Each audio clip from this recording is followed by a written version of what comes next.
લખન દરબાર. હવે સાહેબ કેટલા દિવસથી હું તમને ફોન કરું છું, પેલા મુજપુર ગંભીરા જે બ્રિજ છે એ બાબતની વાત કરવા માટે, રજૂઆત કરવા માટે અમારા એક મિત્ર જિલ્લા પંચાયતના સદસ્ય હર્ષદસિંહ પરમારે પણ આપણે લેખિત રજૂઆતો પણ કરી છે, અને એ બાબતે આપને રજૂઆત કરવા માટે કેટલા દિવસથી ફોન કરું છું, પણ આપ ફોન ઉઠાવતા નથી. હવે એ બાબતે આખું બ્રિજ એકદમ ખલાસ હાલતમાં છે સાહેબ, આખા બ્રિજની હાલત ખસ્તા છે, અને કેટલા બધા દિવસો થઈ ગયા હજુ કોઈ કામગીરી થઈ જ નથી. તો લોકોનું જીવના જોખમે લોકો જાય છે, તો શું કરવાનું, એનું કંઈક તો કરો.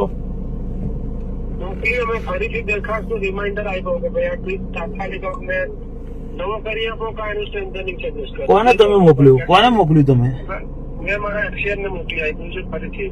અરે પણ સાહેબ આવું ના હોય, તમે હે અને એ અમારી ડિઝાઇન માંથી ઓછી ડિઝાઇન ની ટીમ ને બોલાવી છે.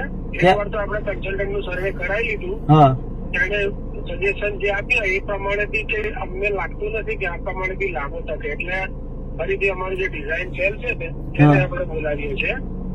તમે તાત્કાલિક આની વિઝિટ કરી અને આ ચાલે કે કેમ એનો અમને સર્વે કરી આપો. ચાલે એવું તો લાગતું નથી સાહેબ, કદાચ મને એવું લાગે છે કે રિપોર્ટ આપણે એવું આપણાથી સ્ટેટમેન્ટ ના લેવા, આપણને લાગે જ છે હે અમને એક કન્સલ્ટન્ટ આપણને તો લાગે જ છે કે હવે નહીં કાઢી શકે સમય, હા, પણ એવું પેપર પર જોઈએ એટલે આપણે ડિઝાઇન વાળાને પણ સાહેબ કેટલા બધા દિવસોથી આવ્યું હોય તો કઈક એનો બીજો રસ્તો કાઢો. આટલા બધા દિવસ આપણે રાહ થોડી જોયા કરવાની. કયા ડિપાર્ટમેન્ટ, ગુજરાત ગવર્મેન્ટમાં પણ ફોન કર્યો હે, અરે બંધ ના કરશો, પણ તમે કઈક ને કઈક એ લોકોને એવી રજૂઆત કરો કે આ તો અર્જન્ટ બેસિસ પર કરવું પડે, આમાં થોડી રાહ દેખ્યા કરે. હા, હવે પાછા પેલા મંત્રી બદલાઈ ગયા તો પાછી તમારી પ્રોસેસ લાંબી થઈ જશે.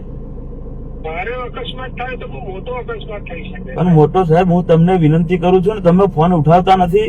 આવું થોડી હોય, અમારે સામાજિક માણસોને તો ફોન ઉઠાવવા પડે ને. અરે મેં તમને 10 થી 15 ફોન કર્યા છે, કેટલા દિવસોથી પેલા જિલ્લા પંચાયત સદસ્ય ફોન કરે છે. વાત ચાલે છે કે તમે એ વસ્તુ ઓફિસેથી આપી શકતા હોય, તમારે રજૂઆત હોય કાગળથી બી આપી એ તો કાગળથી આપેલી છે પેલા જિલ્લા સદસ્ય. હા, તો કેટલા દિવસ થશે આમ આવતા, કેટલા દિવસ થશે કે પછી બધું? તમે કયો હોદ્દો, તમારો હોદ્દો કોઈ જવાબદાર હોદ્દો જ નહીં.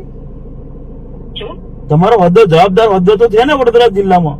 જવાબદાર ખરો ને, પણ એ ડિઝાઇન ટીમ ને બોલાવી છે, ડિઝાઇન ટીમ ને આપણે તાત્કાલિક બોલાવી છે. પણ સાહેબ ડિઝાઇન ટીમ ક્યારે આવશે, શું કરશે, કઈ ને કોઈ તો લિમિટ હોય કે નહીં એની? એમ પણ એટલે એ હું અત્યારે ગાંધીનગર જ આવું છું, એમને મળીને એમની પાસે ટેન્ટેટિવ પીરિયડ માંગી. સાહેબ તમે કરો છો, હું તમને ચોખ્ખું કહું છું, જો તમે નહીં કરો તો અમે એ બ્રિજ પર ઉપવાસ આંદોલન પર બેસી જઈશું, બરાબર?